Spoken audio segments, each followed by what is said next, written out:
Hello and good evening. Tonight. I appreciate, obviously, you've perhaps got better things, perhaps more interesting things to be doing, but we'll keep it as lively and as entertaining as possible for you, so don't worry. We're going to be joined with fellow colleagues here. So we've got Jamie, Henrik and Dow here tonight. So it's not just going to be me for the whole hour, but we do just want to make this as interactive as possible. So if you have any questions, do just pop them in the comments section and we're happy to get them answered for you. So we're going to be talking about UCAS and where we are in the application cycle and what's going to be happening next. So there's a variety of different topics that we want to cover, but obviously if there's anything that you'd like further information on, even if it's not completely on topic, please do let us know and we will definitely get that answered live for you. So what we're going to be doing is covering the following topics throughout the stream. So we're going to discuss where we are in the cycle, as I said, and we're going to discuss receiving and responding to any offers that you might have received. We'll also discuss things like UCAS Extra, clearing, results day, and how to prepare for university. So a range of different topics. So let's get started and just say hi to everyone. So how are we all doing? Doing good, thanks, Tequila. How are you? Yeah, very well, thank you. Good. Good. So I think Jamie's going to get us all started, first of all, with a recap of where we are in the cycle and where we're now going. So if we'll just start off with Jamie now. Cheers. So I guess where we are in a cycle depends on who you are and what cycle you're running to, because whilst there is a kind of UCAS timeline that runs through, different students do tend to apply at different points. So it might have been that you applied September, October, and you've got your firm choice already sorted, and you're now looking forward to the practicalities of getting ready to jump towards that first choice.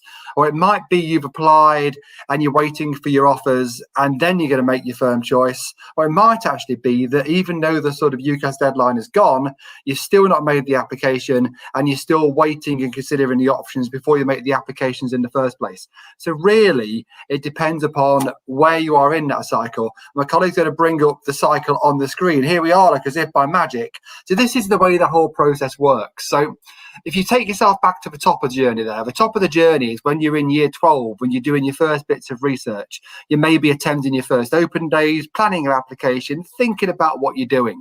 Then it moves to the September of year 13. So if you're looking to start this coming year, then you're going to make the application some point, most typically within the autumn term. So UCAS opens in September.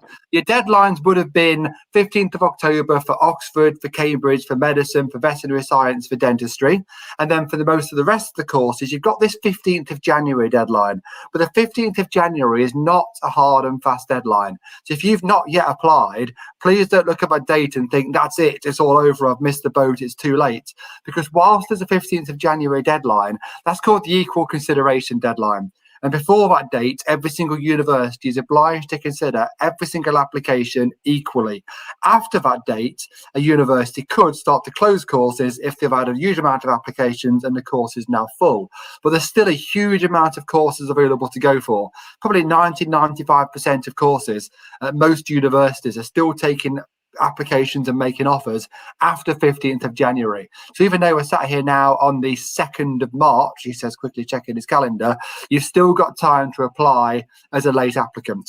If you have already applied, at this stage, you're receiving your offers from the universities, and the offers are going to come back hopefully by the end of March. They'll either be, well, we'll talk about the offers more as we go down the line, actually.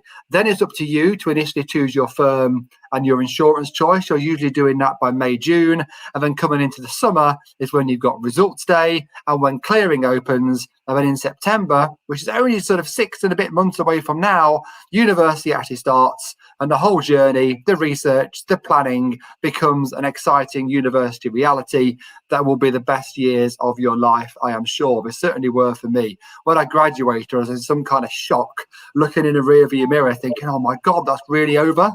I've got to go and do like a real job and wake up at 7 o'clock in the morning for the rest of my life.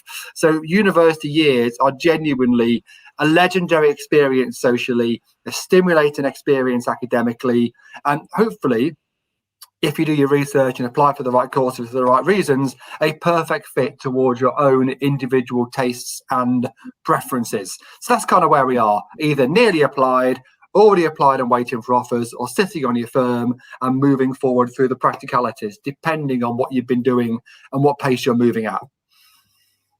Fab, yeah. So if, for instance, our applicants have gone through one of those stages, perhaps they're in year 13, they've applied to university and they're starting to hear back from universities with different types of offers, do we have any tips as to how they can get along in terms of interviews or anything like that that they can look into?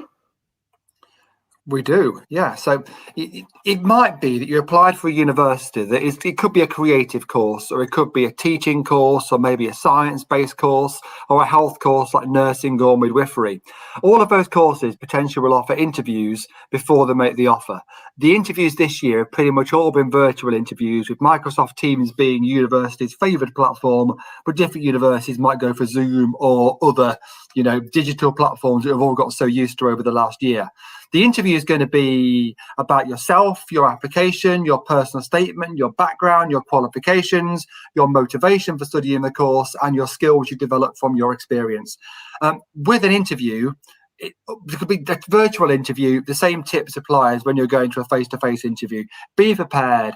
Plan what you're going to wear, where you're going to sit. Does your Wi-Fi connection work okay? Have you got brothers and sisters you need to kick off YouTube?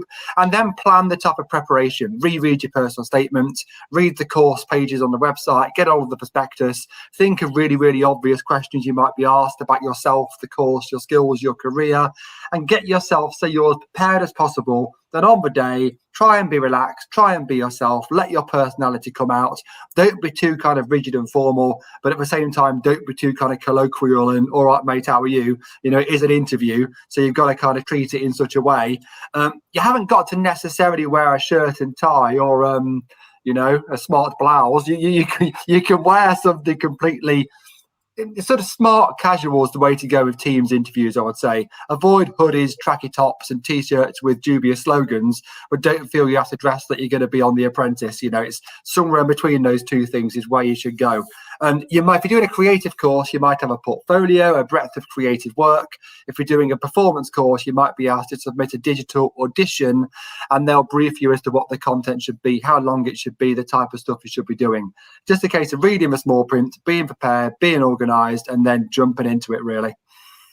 Fab, yeah. So I definitely agree with all of Jamie's advice there. I know often your interview can be something that's quite daunting if you've never had one before, particularly doing it virtually can kind of seem a bit strange at first. And I've had virtual interviews, they do feel very strange.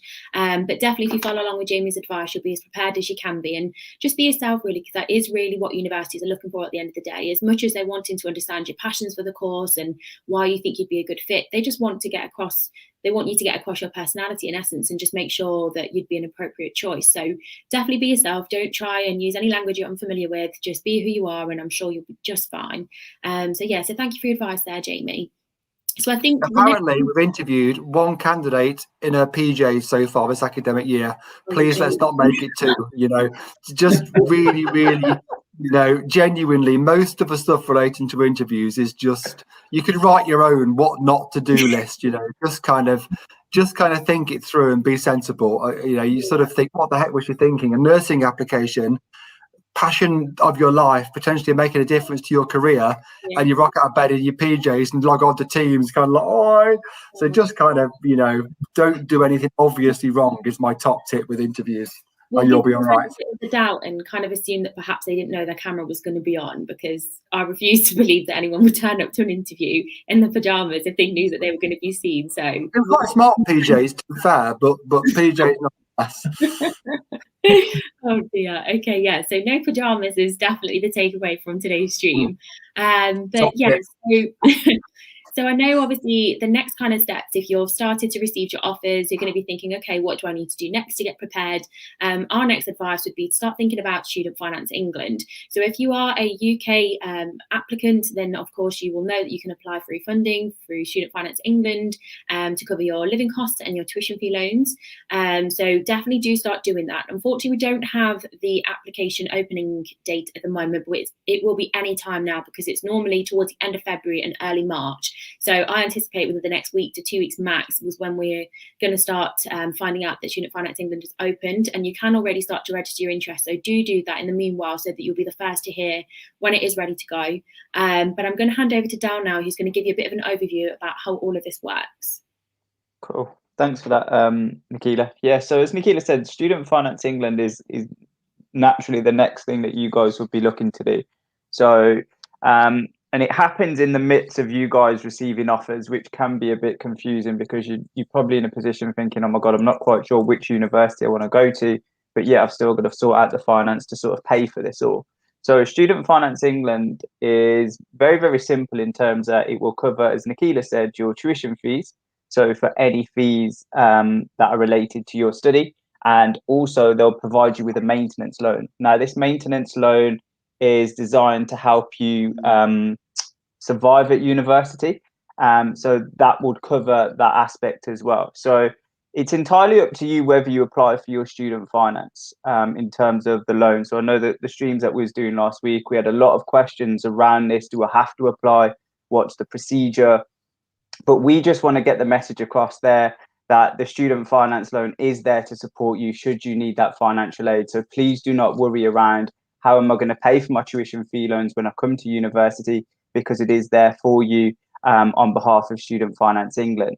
So it's available to all UK nationals. So if you have any questions about your eligibility, we would advise you to go into the Student Loans Company website to have a look at the full details in regards to who is eligible to apply for the student loan. And the way that the student loan works in regards to your tuition fee loan is that it's paid by a semester. So we're not going to pay the year up front for you. So as you complete each semester, your tuition fee loan will automatically be paid towards your university. So it doesn't give you any financial obligation to complete any year. So if your circumstances change and you think that university is not quite right for you, then you do always have the option to opt out at any point, because there is no financial restriction or obligation for you guys to stay. Perfect, lovely, thank you so much. So obviously that's a bit of an overview about student finance and how it all works. So definitely, as I said, do get started with your application sooner rather than later, because it can be quite a lengthy process, particularly if, for instance, your parents or guardians own their own business. They require additional paperwork for that type of thing. So definitely do get started with that as soon as possible, just to get the ball rolling so that there's no delays further down the line. Now, we do need to cover how you're expected to pay for your living costs. So you obviously apply for your tuition fee loan, as Dan mentioned, to cover the university fees, but you also obviously have considerable living costs at university, and obviously you're not expected to pay for this by yourself. So Henrik's just going to go over the maintenance loan with you and explain how that all works. Yeah, thank you, Nikila. Yeah, so the maintenance loan, as Dal touched on, is sort of like a backup fund to sort of get you through your studies, really. Because obviously going to uni for between 3, 4, 5 years, it can get a little bit expensive. So you do have something called a maintenance loan, which is there just to supplement your studies and sort of help you get through those years. So the key difference between the maintenance loan and the tuition fee loan is that the maintenance loan is actually means tested. Now, what that just means is that it's mean tested against your household income. So when you're making your application, there will be a few of your parents or your guardians' details that you need to pop in. And essentially what that will do is calculate their earnings and their income, and that will affect how much you're entitled to as a student. So the more that your parents or your guardians or your household actually earn, the sort of lower the amount that you'll be entitled to. So it goes on a scale from around, I think it starts around £25,000 as the household income, and it moves all the way up to around £65,000, £70,000. So it's a sliding scale, and depending on where students fall within that, they'll get a different amount of money. But all students will be entitled to something. And then the other thing that would come into account is whether you are going to live at home or move away. So if you're going to stay at home and you want to get your maintenance loan, which you can, student finance tends to give you a little bit less than if you were to move away, just because obviously staying at home, you might be saving a little bit of money. You might not be paying rent to your parents. They might be paying for the food. Bills and that kind of thing, typically might be paid by your parents and that sort of stuff. If you do move away, obviously the entitlement increases slightly, and that is just to cover those things such as bills, rent, food, your necessities, toiletries, that kind of stuff. And then there's another a sort of differing factor, and that's if you were to study in London, you get paid a little bit more again, just because of that sort of whole London tax, the inflated price of a lot of things in London, things like obviously your accommodation and that sort of stuff. So yeah, so depending on sort of where you're going to study and where you're going to move, that will move across the scale. there is an eligibility sort of calculator that you can have a look at the student finance website. So if you are intrigued as to how much you might be entitled to, maybe you're watching this with your parents, so you're going to show them this retrospectively or whatever, have a look with them. Maybe they can pop the details down. You start sort of thinking about what you might be entitled to, when it comes to your loans, and it might actually impact your decision as to where you're going to study, whether you're going to stay at home or you're going to move away, and that kind of thing. So your maintenance loan, similar to your tuition fee loan, it gets paid into your bank account in installments. So it gets paid in every semester, and that will be for the entirety of your studies for up to 5 years that you're entitled to have that. And yeah, so I mean, the sort of biggest thing to say with this is as well, like there's no obligation for you to take a maintenance loan. So you can choose to take it. You might be considering staying local, staying at home while studying. You might not want the maintenance loan just to save a little bit of that sort of quote unquote student debt, but it could also be a really useful tool if you want, maybe you do want to splash out a little bit, or you want to pay for things like a car to commute and that kind of stuff. You can go for that there as well. So yeah, I think that's pretty much the maintenance loan. Definitely check out the student finance website ahead of time just to sort of get an idea of how much you might be entitled to, and then you start having that conversation with your parents. Just let them know that you will probably need to put their details down. And they will have to show some sort of evidence of earnings and that kind of thing. Yeah, definitely. Thank you so much, Henrik, for your advice there. So I know obviously Henrik touched on the fact that you might be considering living at home, and then that might be a decision why you choose not to take the maintenance loan. But my advice would definitely be to still take it if you can. We're going to touch on repayments next, so you'll understand that it is quite a fair process in terms of how you deal with, as Henrik said, quote unquote student debt. So it's not actually as scary as perhaps might sound. Even if you are living at home, you're going to have things to pay for, such as transport. So if you're traveling to and from campuses, if you still have living costs, you're still going to have to pay for all your stationery, your supplies, social costs as well. And obviously, if you aren't taking up that maintenance loan, you are going to need to obviously take some part-time employment, especially through the summer holidays and things to keep you going. But by having the maintenance loan, you do have that extra flexibility of being able to afford everything that you're going to need throughout your studies, because it's not just rent and bills and that you're going to have to be paying for whilst you're there. So definitely do weigh up the pros and cons of both. There's no right answer. It's very much depends on your circumstances and what's right for you, really. So do your research, as Henrik said, and just see what the best options are for yourself. We do want to touch on repayments now, and this can be quite a lengthy topic. It's something that can often cause quite a bit of, unnecessary distress for students. So we just want to kind of put your mind at ease, just explain how the process will work so that you have a bit of an understanding as to how the repayment structure works. So I'm just going to hand over to Jamie, who'll touch on that for us. Thanks, Nicola. Yeah, please don't be distressed. This actually is good news when you break it down. So people kind of worry about this. They worry about the concept of debt. Parents really worry about it. But the good news is, first bit of good news is at the top there in nice big letters. So you don't actually repay anything until you earn £27,295. So when you first graduate, if your first graduate job is earning that amount of cash, then well done you, because it's a good salary. Then you start repaying the amounts back towards the loan. If you don't earn that in your first salary, then your repayments don't start at that point. So essentially it waits until you hit that productive salary amount before the repayments start coming out. Then the critical thing is, your repayments are always going to be linked to your income as a graduate. So it's completely different to a mortgage or a credit card when they want these fixed amounts month by month by month by month, regardless of your income. With the student loan repayments, it's always a small percentage, and it's always a percentage directly linked to the income. So look at these figures here. If you've graduated and you're earning £30,000 after graduation, that's getting on for £2,500 gross in your paycheck, and your repayments coming out towards your loan are only going to be £20 per month. And they come out from your paycheck at gross directly alongside your income tax, your national insurance. So you don't have to physically hand over cash. It comes out before you even see it. £35,000 salary a few years after graduation, you're earning nearly £3,000 a month gross, and £57 a month is coming out towards your loans. So the ratio is always really, really small. It's always 9% of every pound earned above that 27,295. So you're never going to be sort of sat there in the future struggling financially because of the student loan, because it's always that same ratio. So if your income goes up, yes, the payments go up, but always there's that same small percentage. If your income goes down or it stops because you're traveling the world, you're having maternity or paternity leave, you're being made redundant, the repayments will stop or slow down as that income stops or slow down as well. So the way of looking at it, to get my own head around it, and hopefully yours, is if you get a great graduate job, yes, you make repayments, but always as that same percentage of your salary. If you get a lower paid graduate job, you make small or no repayments. Therefore, the cost of your university at that particular stage is completely free for you. So please don't stress about it. It's really manageable, comes out automatically, and you genuinely do not notice this money coming out, particularly compared to the other costs you're going to have, your tax, your rent, those types of things. So please don't stress about the repayments. And there is interest, relatively small, depends what stage of the process you're at, but this is the most important slide in terms of the repayment ratios.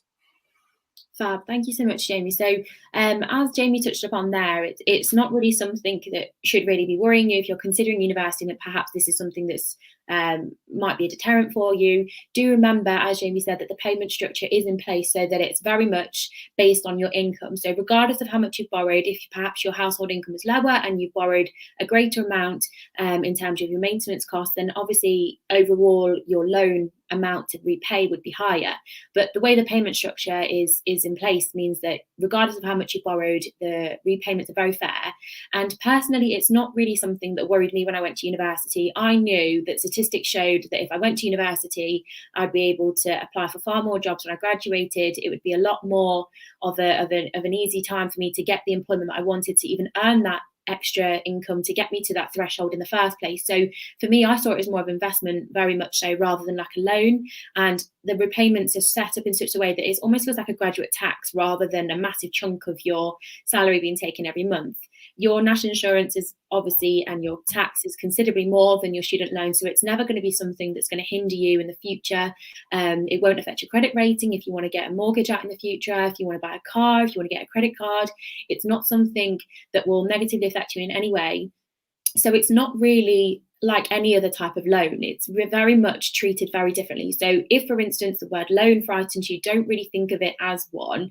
As Jamie said, after 30 years, it's completely wiped. So regardless, unless you're earning a very, very considerable income all the way along, the moment you graduate, you will never pay it off. And very, very few students do actually pay it off. So do just bear that in mind when you are thinking about university. If you're not quite sure, if you're still on the fence, if it's something that's concerning you, please don't let it be. As we've explained, it's a lot fairer than perhaps it gets sort of bad press for. So do just bear that in mind. I think that word loan comes with kind of connotations that makes it seem like a negative. You normally have a loan when you're kind of struggling for something, but when you look at buying your house, getting a mortgage, everyone always get loads of congratulations, you bought your first house, how exciting. And yet in reality, you've probably borrowed 100 and something thousand pounds, which is a loan. But because the mortgage isn't called a loan directly and isn't seen in that way, the house is seen as an investment in your future, an exciting occasion. Whereas the student loan, which is exactly the same principle, taking a pot of money to fund a particular engagement that's going to have all sorts of short, medium and long-term benefits, for whatever reason, it doesn't get the same mentality. But that word investment you used is absolutely key. You're borrowing this money to allow yourself to have the experience, to mean your parents haven't got to dig deep down into their own pockets to find the cash, and to make sure that you can have the best experience and afford university regardless of your financial background. And the long-term repayments are then repaying off that investment that's given you the career opportunities, the experience, the skills, and this amazing life experience. So don't look at the finance as a negative. There's genuinely funding there to get you through it, and the repayment scheme genuinely is pretty fair and pretty very small amounts over a very long period. So please don't stress, and please don't let the finance put you off. If you love everything else about uni, then don't let the finance be the thing that slows you down, because its bark is far worse than its bite. Definitely some sound advice from Jamie there. So as we said, obviously, if that's something that's concerning you, please don't let it be. So we're going to kind of move on to a slightly different topic now within this UCAS and what happens next stream. So we're now going to touch upon offers and decision making. So obviously, if you have started to receive some offers, you'll know that there's different types of offers that you can receive. And it's really important that you understand how this all works. So we're just going to give you a bit of clarity on each different type of offer that you could receive and what it will mean for you. So Dow's just going to touch on this. Cool. Thanks for that, Nicola. So yeah, this is probably where most students are at now who are watching. So they're probably right now in the position of receiving their offers from their universities. Most of you might be in a position where you've received 5 conditional offers. Now I'm just going to break down some of this terminology for you so it's easy to understand. So a conditional offer is actually what it says in the word. So there is a condition based on your offer. Now, the condition could be that you achieve a certain grade criteria. So if you're doing A levels, you must achieve a minimum of BBC to study on X course. So whatever that course may be. So as long as you fulfill the conditions of that offer, come August, when your results are published, then you'll be able to confirm your place at your preferred university. Some students, although this has been scaled back massively, might receive an unconditional offer. So an unconditional offer, again, is an offer that doesn't have any conditions attached. So this, though, guys, again, correct me if I'm wrong, is something that has been withdrawn pretty much through these cycles because of everything that's going on within COVID. So it's very rare and probably uncommon to receive an unconditional offer. The other It's only type really of if you've got your grades this year. If you've done your A levels last year, then your offer might be unconditional. And if you're still pending grades, there's a far pretty definitive your offer is going to be conditional is the way it's working out now. Thank you so much for that, Jamie. So the other type of offer that you may receive is an alternate course offer. So please don't be put off if you receive an alternative course offer, because what this is actually doing is giving you guys a second chance to study within that field. So when we've looked at your application, the university might have said, right, your skills, your qualities, and your knowledge that you currently have is probably better suited in an adjacent course, something that is very similar to the course that you guys want to study, but it's not quite that course. So you haven't quite made the cut on one side, but we want to offer you a place on the other side. Again, now it's down to yourself whether you choose that course or not. And in the most unfortunate circumstance, your offer might be unsuccessful. So in that respect, you haven't been successful in gaining a place on the course that you originally applied for. So those are the different types of offers. So if we're speaking in reality to our audience in terms of, right, you've now received your offers, you then have to make the choice of which offer do I want to make firm and which offer do I want to make my insurance. Now, what that means to you guys is your firm choice is your number one choice. This is the university that you definitely want to go to. And your insurance choice is the university that you will go to if anything happens to your firm. So it acts as your backup. Now, something that we would strongly advocate is that you guys should choose an insurance choice that is slightly lower than your firm choice, just in case you miss out for whatever reason on your firm. Then you don't automatically miss out on your insurance. And then what you would do if you have received all 5 offers, you would then discard all other offers. Now, it might be difficult for you guys in terms of narrowing it down to 2. So what I want to do is just ask the guys, what, if you remember, what did you guys do when choosing your firm and insurance? I know for me personally, my parents had a big sway on my firm and insurance, so I was fortunate to receive all 5 of my offers, and my parents sort of pushed me towards my firm and insurance, and I didn't really get much say in that. And I feel like my parents wanted me to go to a certain university, period. And it was a bit difficult for me to say, right, hold on, I actually want to go here, or I actually want to go here. So what advice would you give to our students who are currently thinking about, right, which offer shall I make firm, which offer shall I make insurance? Yeah, so for me, I was in a bit of a tricky position with the course that I was applying for. The entry criteria was the same regardless of which university you went to. So it wasn't as though I could choose logically, as Dal said, and have an insurance choice which had typically lower entry criteria. I wasn't in that position.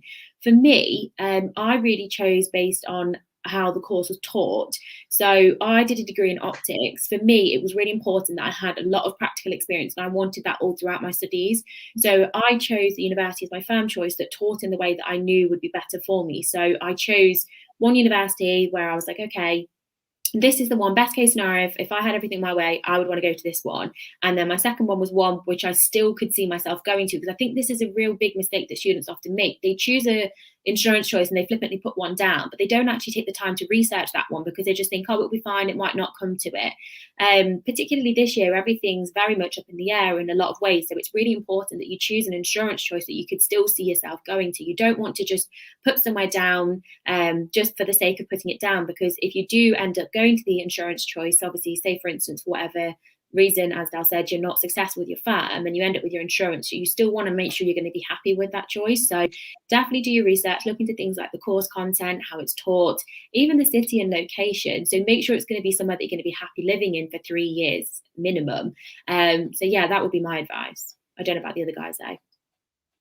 My one, I had 4 offers that were all quite high grades, probably actually all of them quite ambitiously high grades. I was probably pushing the boat out a bit, you know. We'd recommend you spread your 5 choices out a bit. I picked 4 really ambitious ones and then 1 super conservative one. So there was kind of 4 grade boundaries difference.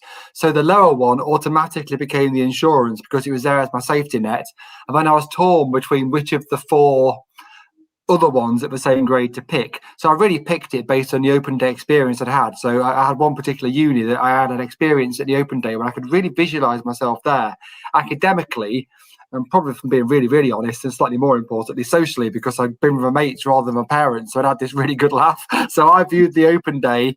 So that was why I got the firm. But in reality, because I pushed myself really more than I was realistically going to get, I ended up not getting into the first because they wanted ABB, and I was always more likely BBC because I was mildly distracted in my A levels, discovering part-time work, relationships, and numerous other things. So I ended up going to my insurance, and I loved it, but I reckon if I genuinely pictured myself going there, I would have researched it more thoroughly, where I was chucking it down there thinking, oh, it's a backup, I won't need that. You know, almost like a backup holiday, you know, I'd go into this holiday, I don't need that one. So definitely with the insurance, don't put one down unless you genuinely visualize yourself going there, because we get so many people trying to extricate themselves from their insurance on results day to come into clearing. So I went to the insurance, it was great, but if I really thought about it, it could have been even more great. Fab advice from Jamie there. Henrik, do you have anything to add to that at all? You know what, my scenario sounds pretty similar to Jamie's. I had my first choice was, you know, quite ambitious, but it's where I had my heart set on. I think, to be honest, I think I could have got there, but I messed up a few exams in my final year.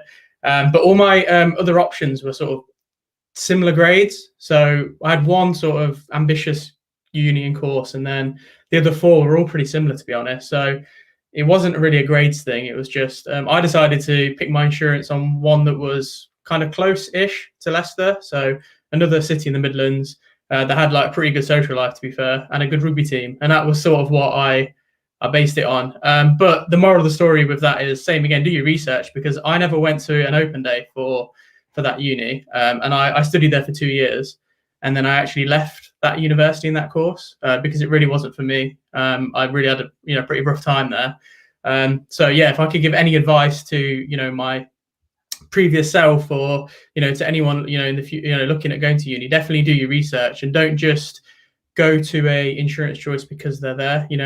In hindsight, I probably should have taken the time to decide what I sort of wanted to do next, rather than just go to somewhere that was sort of second best. So yeah, definitely, as you said, Nikila, spend a good bit of time actually considering what might be your option, because I think a lot of people get into their head that they're going to go to their first choice, but obviously sometimes that doesn't quite materialize, and you do potentially have to go for your option B, and you need to sort of make sure you can see yourself there, like you said, for the 3 years again. So yeah. Yeah, for sure. Definitely good advice all round. And I think definitely what we can take from that is that everyone has different priorities when it comes to university.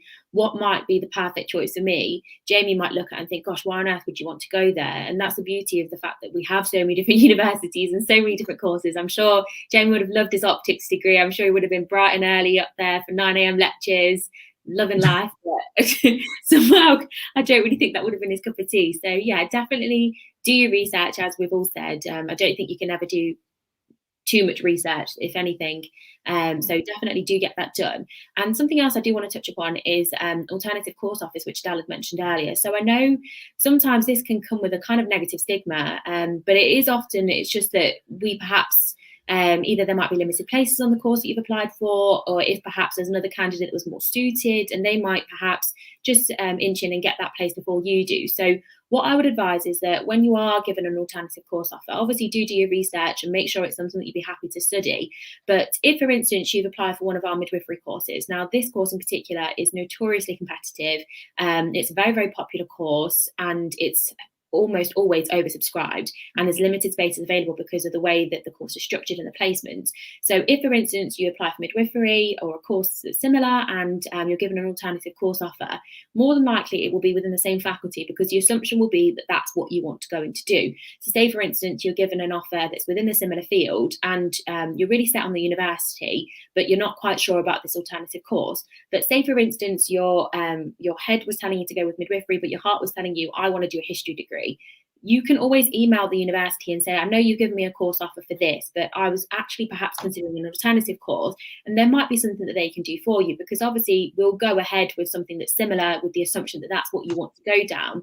But if there is something else that interests you out there that you know that there's places available for, don't hesitate to get in touch with the university. There might be something that they can do if there's any places available on this other course.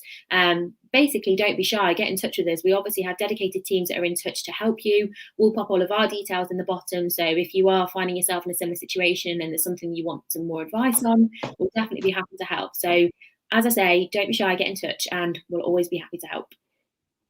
Okay, so the next topic that we want to touch on is something that, if I'm completely transparent, I didn't have that much information on when I went through my university application procedure, and it's definitely something that's worthwhile knowing. So Henrik, if you just want to give us a bit of information about UCAS Extra, if that's okay, please. Yeah, of course. And like thinking back, so I sent my first UCAS application off in 2011, which is, really long time ago now. I don't even know if UCAS Extra is a thing, to be honest. I'm sure Jamie will be able to let me know. But yeah, UCAS Extra essentially is just like an extra tool really at your disposal if you are thinking of going to uni. And essentially how UCAS Extra works, is if you are currently not holding any offers at all. So you can only apply through UCAS Extra if you don't have any firm or any insurance choice offers. So you might find yourself in a certain scenario where, potentially, your worst case scenario, you might have been unsuccessful all 5 of your offers, or maybe you've applied for a course, you've been given an offer, and since then you've actually changed your mind. Maybe you want to go to a different uni, maybe you want to stay local, or maybe you want to change course. By going through UCAS Extra, you can essentially try and do that. But what you'll have to do is, obviously, if you are holding any offers, you'll have to contact either UCAS or that university you've applied to, and you'll have to essentially release yourself from that offer to apply through UCAS Extra. And how UCAS Extra works is you have an extra application to another course or to another university. So you get one extra course or one extra application. And that typically opens in February. So it's open now and it closes on, I believe, the 4th of July. But obviously, you must re-emphasize that you can only use this if you aren't holding any offers. So yeah, if you are holding offers, and you find yourself in a position where you are desperate to potentially go somewhere else, definitely sort of shop around and speak to the university that you're interested in, just to make sure they can actually make you an offer, because the last thing you want to do is potentially release yourself from an offer that you've already got to then apply to another course and maybe potentially be unsuccessful again, because then you can end up with obviously no offers. So yeah, definitely do your research ahead of time. But you apply for UCAS Extra. You can do that through your track. There's no additional cost. So if you've already paid the £25 for the 5 offers previously, then there's no additional cost. And you just submit your previous application essentially. So you'll use your previous references, your previous sort of admin stuff that you've done, or your address and your date of birth and all that sort of stuff. And you'll use your previous predicted grades and your personal statement as well. So definitely worth bearing in mind, and definitely another sort of tool at your disposal if potentially things haven't gone to plan, or you've had a sort of change of heart or a change of mind after you've actually hit that submit button in January. Yeah, fab. So as Henrik said, obviously UCAS Extra is really a kind of like a safety blanket that's there that so that if you do have a change of heart, or you're perhaps thinking a bit differently about what you want to do, perhaps you're wanting to live a bit more local, and perhaps all your choices are a bit more further afield, and you decide, actually, I do want to make some changes, definitely do get in contact with the universities first to make sure that they do have places to give you an offer.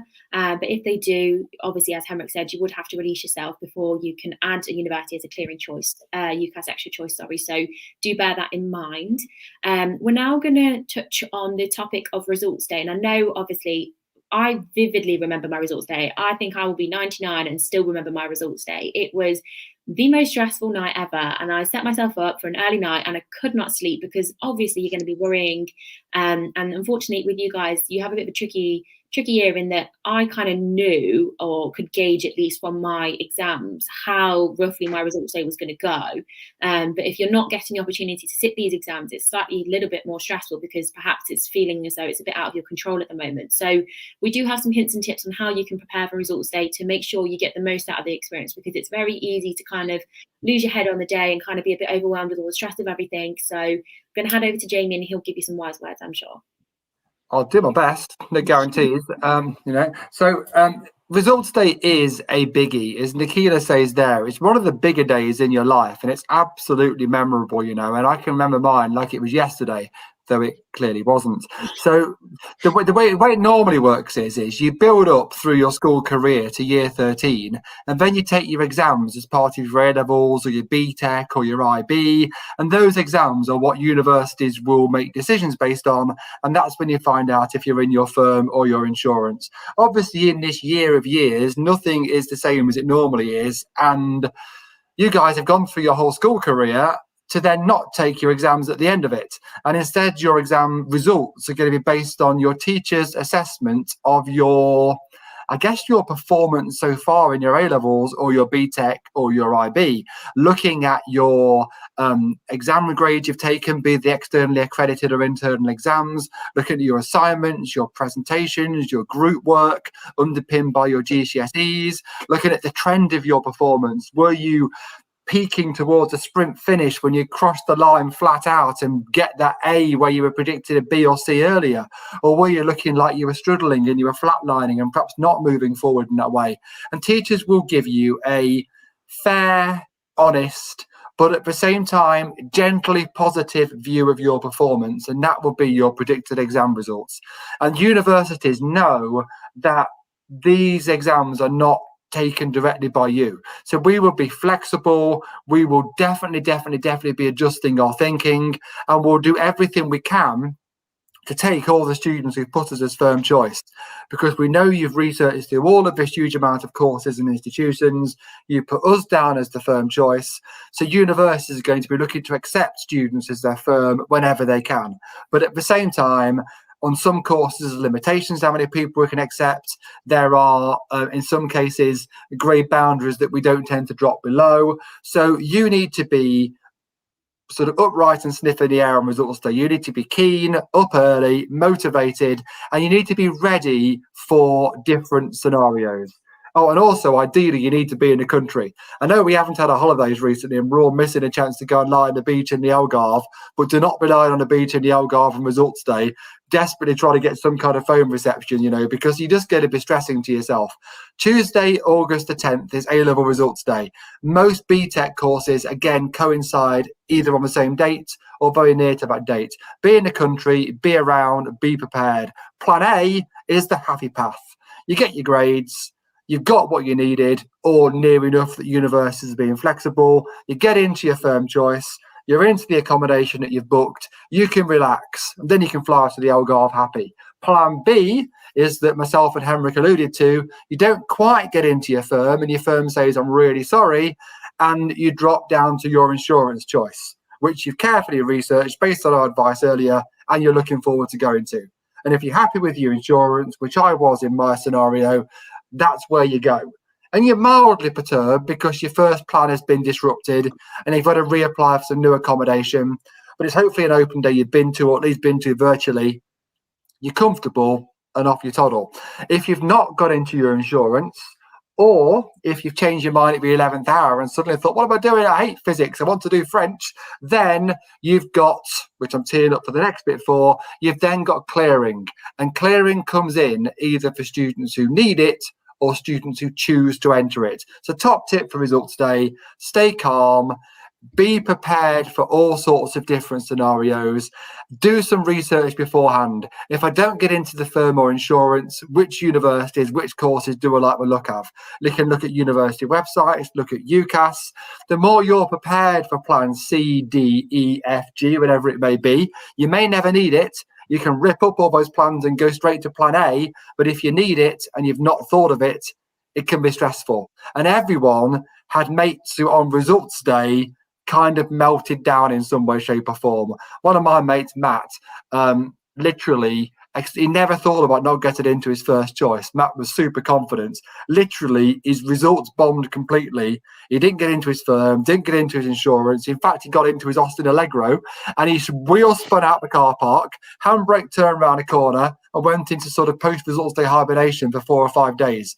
By the time it materialised, a lot of the best opportunities are gone. So don't do a mat, don't panic, don't not be prepared, and don't melt down. Keep calm, keep composed, and you'll get something constructive, even from what might seem a negative scenario when it first occurs. So they're my kind of top tips on the memorable day of your lives that is results day. Perfect. Thank you so much there, Jamie. So I know, obviously, as Jamie alluded to, we are going to cover clearing just now. And I think one thing I just want to mention is that it is something that a lot of students do end up doing. I think it has a sort of negative stigma around it. And it sounds like the worst day of your life if you end up in clearing. And it's actually not really like that. There are great opportunities to be had on clearing. You might perhaps attend a university that you've never even considered before.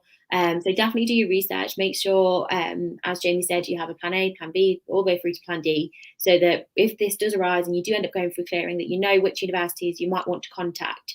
So Dal's just going to go over the whole clearing process and how it all works so that you have a bit of understanding, ready for that all-important day in August. Cool. So if you do find yourself in Matt's situation, please do not panic. One of the first things you need to do is start to collect your thoughts, calm yourself down, because it really isn't the end of the world. I think at that point, a lot of students are thrown into this early life crisis thinking, oh my God, nothing's ever going to be okay. My whole life is now a failure from this point forward. But when you actually think about it, it's not that deep. So clearing is there to sort of alleviate some of that stress for you. So if you find yourself in Matt's position, the first thing that you need to be doing is logging online and having a look at all the different universities out there that are still offering the course that you want to study in, or that course area that you want to study in. So clearing gives you that second chance. So if you find yourself in a position where the results haven't gone your way, utilize clearing to do so. So thousands and thousands and tens and thousands of students go through clearing year upon year. And it's not always the students that have not met their criteria. So there are students that utilize clearing who've actually done better than what they've predicted. So say, for example, if they only chose certain courses that was in a certain grade area, and come results day, you overachieved and you've decided, you know what, I want to go to a slightly highly ranked course. Again, you can utilize clearing to do so. So another area or another student or another type of student that can utilize clearing is a student that hasn't actually made an application at all. So at your school come results day, you could be speaking to your mate and he's decided on the actual day, you know what, I've got my results, they ain't that bad, I want to go to university. You can be able to tell him that, you know what, you can apply through clearing. It doesn't matter if you haven't made a UCAS application or if you haven't started, you can still do that by coming through clearing. So you can get your offer and you can do your application at a later date. So the most important thing that you need when you're using clearing, or if you're thinking about using clearing, is first of all understand what grade you've currently got and understand the criteria of the course that you want to go on to. So that is very simple to do. You can either phone up the university. So I know we start very early, so you can usually speak to us from around 6 o'clock in the morning. So that's how early we're on the phones.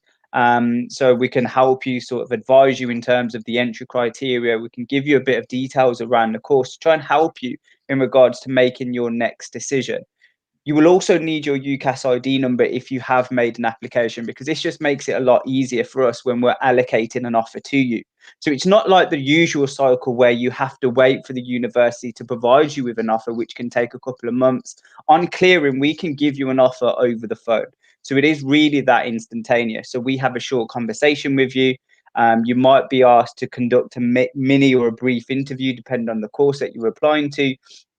So be prepared. Make sure you understand the course that you're applying for and what the course actually entails. But most likely, in most cases, we hope to give students an offer over the phone. Once you've received that offer, you then have 24 hours to deliberate on that offer. Right, do I really want to accept this offer? But what you also have to do is make sure that you're not holding an offer elsewhere when you come to accept, because you cannot hold two offers. So say, for example, if on your UCAS track you're still showing as someone's insurance choice, you are technically going to that institution.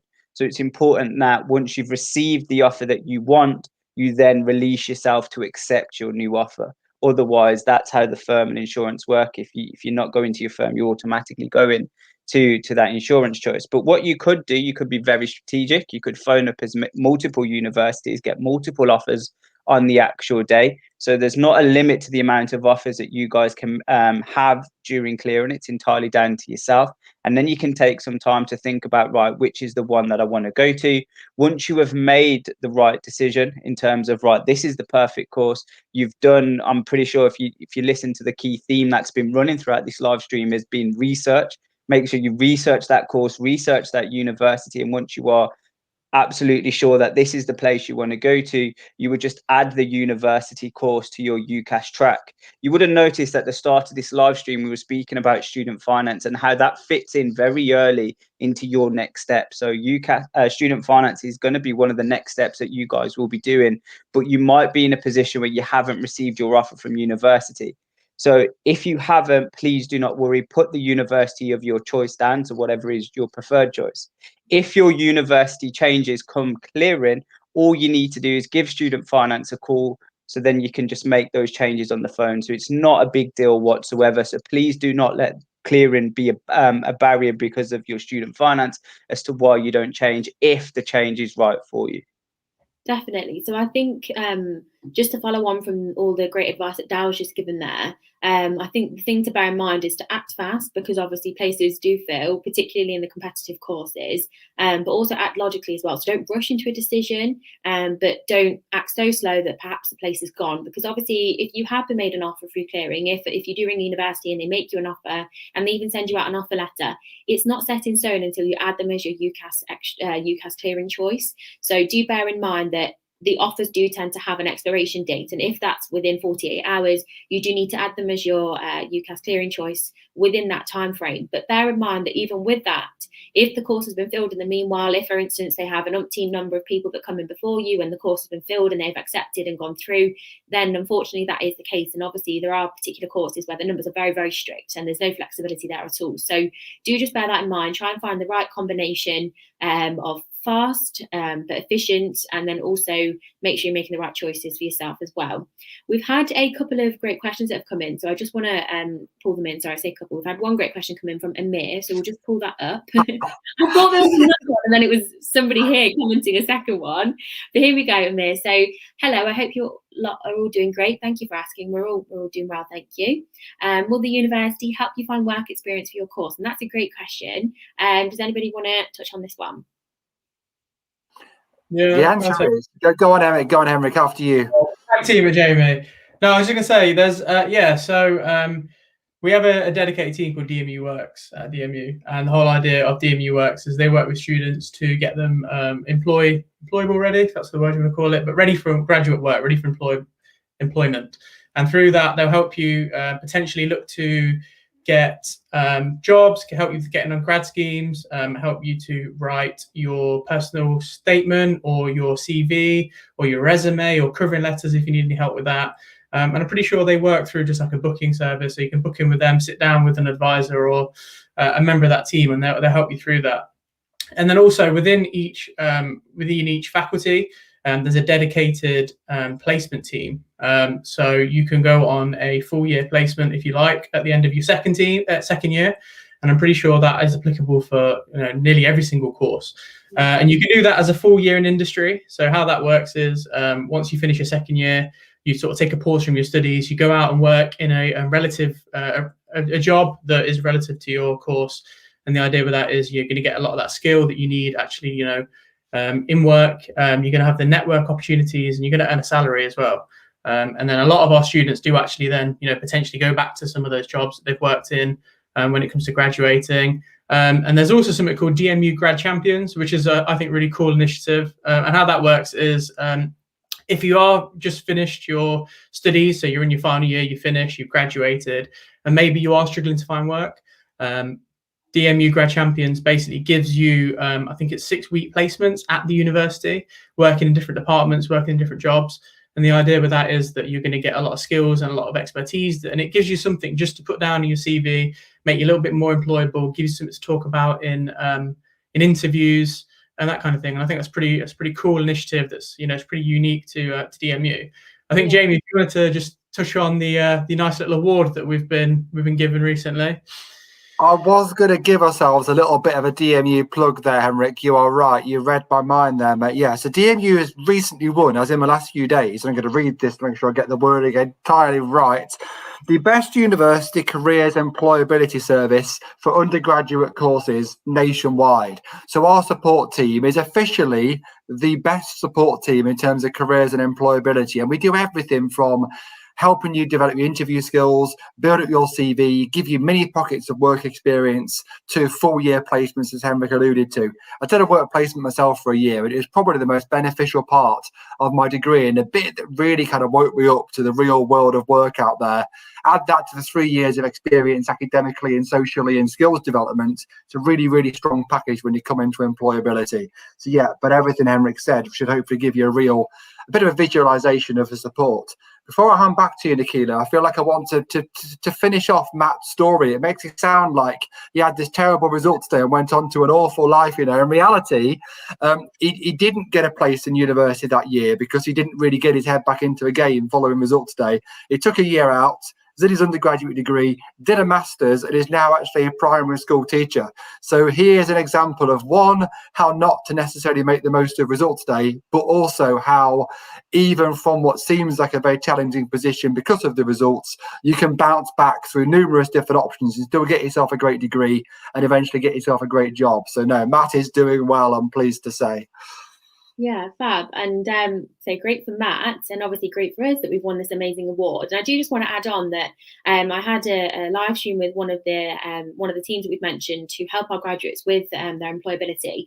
And one of the colleagues there had even told me that they actually spend time sitting there looking through jobs for you to apply for. So obviously, if you're studying full time and you're perhaps working part time, and obviously you've had a particularly stressful year, our teams are even sitting there looking through different jobs to try and find you ones to apply for. So she said she literally spent 4 hours on the internet looking through all the different websites, trying to find courses or programs or schemes that would be of interest to a particular graduate. So they're super, super duper supportive. So even if they hadn't have won that award, I knew they were the best, but it's just nice for us to be able to proudly have that there. We're very proud of our recruitment team, and it is really something that's very important because obviously you're going into a degree to gain that 3 years of academia, social skills, networking, all the great things that come with university. But at the end of the day, you want a great job when you graduate, and it's really important that you go to university that recognises that that is really the end goal and supports you really to get there. So yeah, definitely something that you want to do some research on, see what support's available at any universities that you're considering.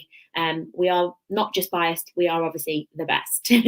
We've just had another question come in from Ria, which I just want to pull in. Which is, hi, thank you for all the advice given so far. You're most welcome. We're more than happy to help. I was wondering if the conditional offers were flexible, as DMU is my firm choice. That is a great question, Ria. Does anyone have anything that they'd like to add to this? Jamie's nodding his head. We'll go for Jamie. Go on, Jamie. Go on. The answer is absolutely yes. So anyone who's chosen DMU as firm has gone through a huge amount of choices and a huge amount of research to get to that stage. And we would love as many people who picked us firm to join us this coming autumn as possible. And we also know, as we mentioned earlier, how weird the exam and result situation is going to be. So we will be absolutely as flexible as we can. It varies course by course. And you mentioned certain courses like midwifery and whatnot, which are always uber competitive. But there's normally, in typical courses, at least a couple of grades worth of flex. So if the course is asking you to get 3 Bs and you've got BCC, in most cases, we will be flexible to accept those students. So there are course variations, but the broad answer is yes, we'll be as flexible as we possibly can to accept as many of the people who's put us as firm as we possibly can, because we know you are the folks who are committed to study with us, and we would love you all to, if at all possible. So thank you so much for your question, Ria. We hope that was the answer that you were looking for. So yeah, there is good. We are going to be as understanding as possible. We appreciate you guys have had a particularly tricky year. So yeah, where possible, we will definitely have some flexibility with offers where we can. So I think that's the final question for the evening. Doesn't look like we're getting any through at the moment. But as we've said previously, if you do have any questions that pop up, our lovely inquiry team will be more than happy to get them answered for you. So do drop us an email, drop us a call. We'll definitely be happy to help. There we go, just like I planned it. So yeah, let us know if you do need any further advice and tips. Thank you so much for joining us this evening. It's been really nice answering some of your questions, and hopefully give you a bit of an understanding about what to expect next. I know it obviously can seem as though it's quite a daunting upcoming few months for you, but with the advice, if you follow the advice that we've given you, essentially, you'll be fine, I'm sure, and everything works out as it's meant to. So do just bear that in mind. So thank you so much to my wonderful co-hosts for joining me tonight, and thank you so much for joining us as well from home. We do have more talks that will be coming up. We'll be advertising them on our website, so do just keep an eye out for anything else that might be of interest to you. So thank you so much, guys. Take care and good night. Have a good evening. Cheers. Bye. Bye. Bye.